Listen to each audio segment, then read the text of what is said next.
And we're back talking about the business cycle.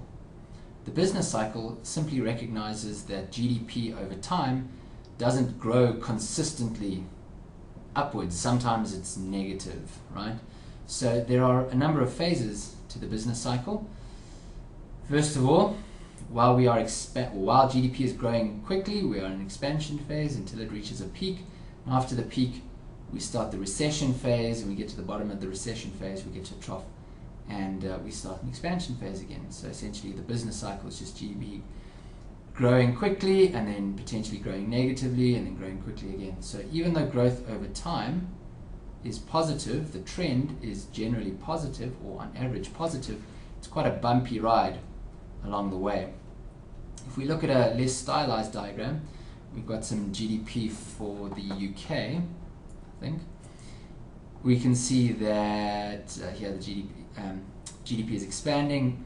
It's a peak, bit of a recession, then it starts expanding again, and we reach another sort of temporary peak. We go a bit sideways and continue expanding, whoa, massive unemployment, recessionary phase at the trough, and we start expanding again.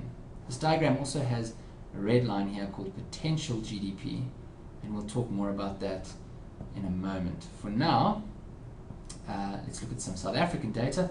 You can see South African GDP growing, whoop, drop, growing again, right? So expansion, peak, recession, trough, expansion again. Here's our Great Recession of 2008-9, also called the financial crisis. We'll talk more about that towards the end of the course. In the meantime, here's another chappie giving an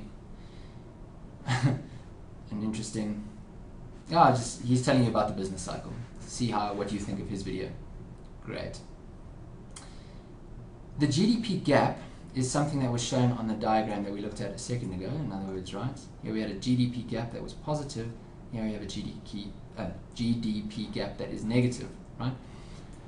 GDP gap occurs when actual real GDP is different to potential real GDP. So the question is, what is potential real GDP? Now, potential real GDP is quite an esoteric sort of abstract concept, which just basically says, if all our resources were fully employed, this is the level of GDP we should be producing.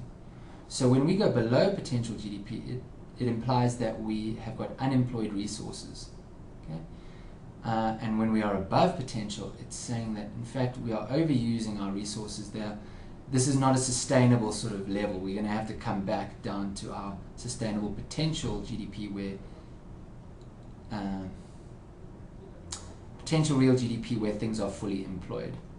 It's not something you can really measure. It's more an abstract concept. You'll see there's no potential GDP line on our South African data, but given we have such high unemployment, you might argue that this entire curve is below our potential GDP curve, which should sit above it somewhere over there. But we can't actually measure potential GDP, which is interesting. Then we have an Oken gap, and an Oken gap occurs when actual GDP minus potential GDP is negative. In other words, any negative GDP gap is called an Oken gap. And Oken's law says that for every 1% that actual unemployment is above the natural rate, GDP is 2% below potential. The natural rate of unemployment is when we are at full employment. When we are fully employed, that is called the natural rate of unemployment. What do we mean by that? Well, we're going to talk about unemployment in the next video, and we'll explain that. But essentially, where this blue line and this red line meet, that is where we are at the natural rate of unemployment. Okay. So, back there again. Let's go to our next video and talk about unemployment.